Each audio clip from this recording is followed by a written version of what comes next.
The villagers of Koko were in an uproar. Kabusa, the young fisherman, had killed a crocodile. In a place where the great river was said to be guarded by the spirits of ancestors, this was an unforgivable crime. The crocodile, it was said, was not an ordinary animal.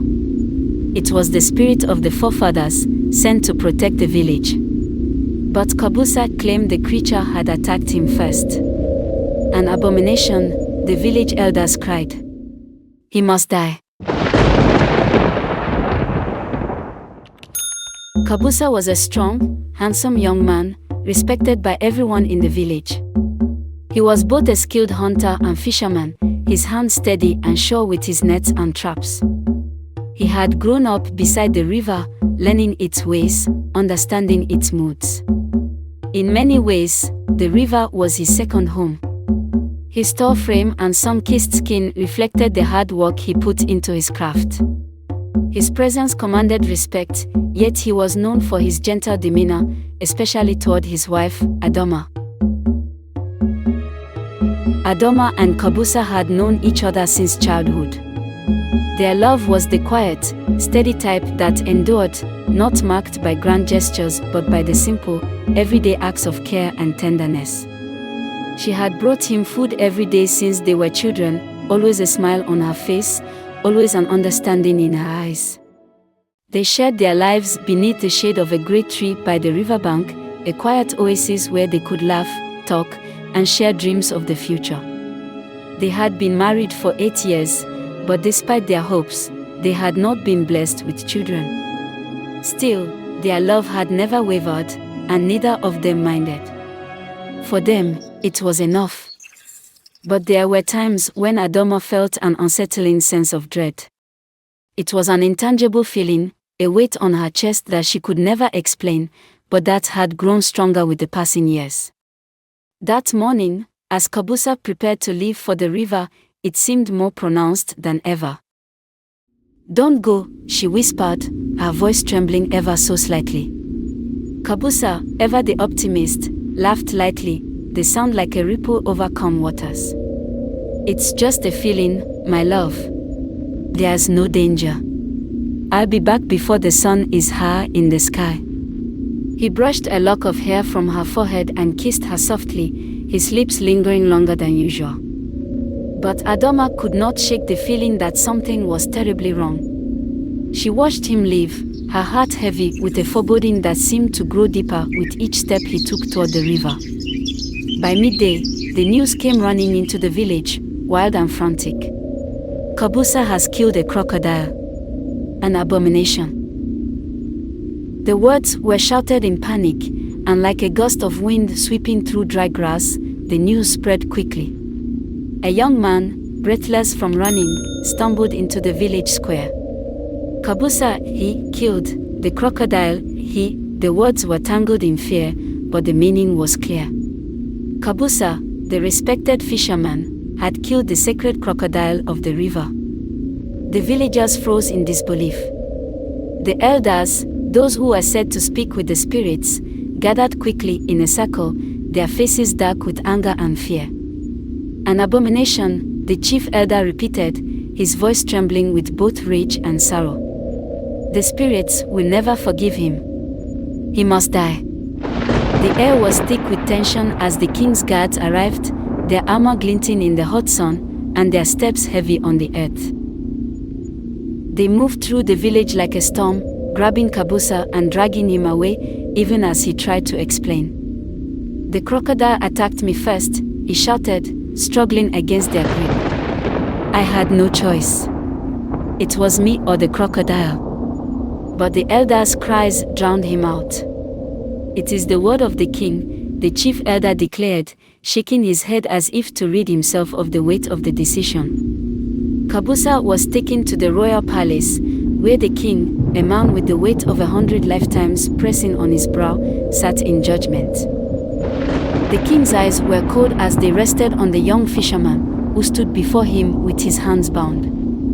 The guards had left, and Kabusa stood alone, facing the harsh, unforgiving gaze of the king. The king's eyes were cold as they rested on the young fisherman, who stood before him with his hands bound.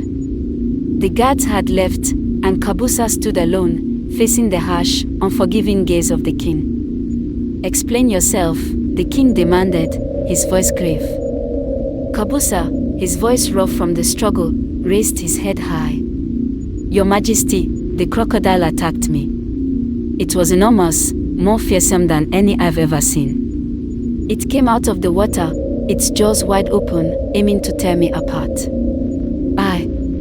I had no choice but to defend myself." The king's lips tightened. "You have broken the sacred law of this land. The crocodile is no mere creature, it is the spirit of our ancestors. The river is their domain. You have trespassed, and the spirits will not forgive this." Kabusa's chest tightened. "Please, Your Majesty. I swear, I did not want to kill it. I only did what I had to." The king's face hardened. "The consequences must be met." The royal prison was cold and damp, the walls thick with the scent of moss and decay. Kabusa was thrown into the cell, and for 3 long months, he was left to fester in the darkness. His body grew weak, his spirit hollow, and his once proud demeanor sagged under the weight of isolation and fear. Every day, Adoma came to the palace gates, begging to see him, but the guards turned her away. Her grief consumed her. She had cried herself sick, days blending into nights, her only desire to have Kabusa home again. Without him, the world seemed unbearably heavy.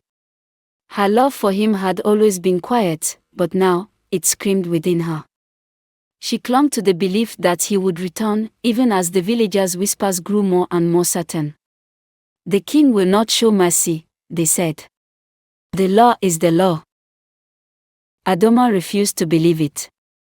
She refused to lose the man who had been her partner, her love, for so many years. But still, she waited.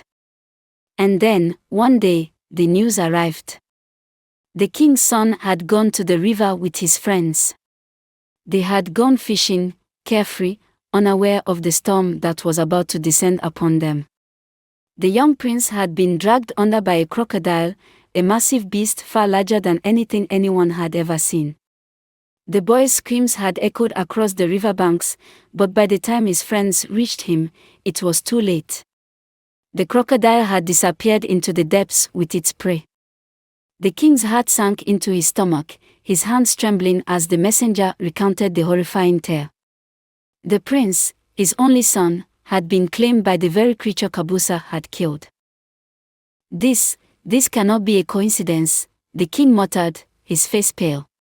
His mind racing back to the words of the village elders, the warnings that had been so casually dismissed.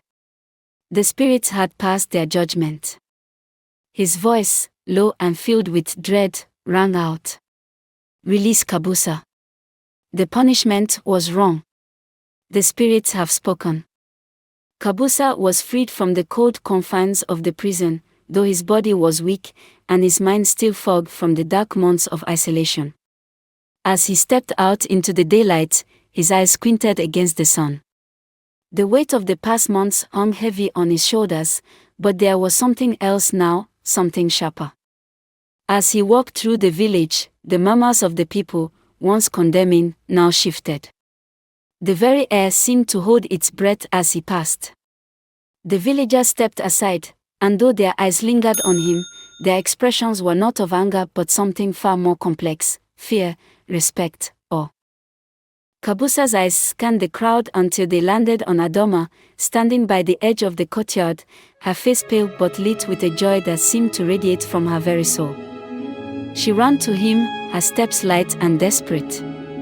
Kabusa's heart beat faster, as if it could finally rest in the knowledge that she was here, alive, and with him. "You are alive," Adoma gasped, throwing her arms around him. I knew you'd come back to me." Kabusa shook his head slowly.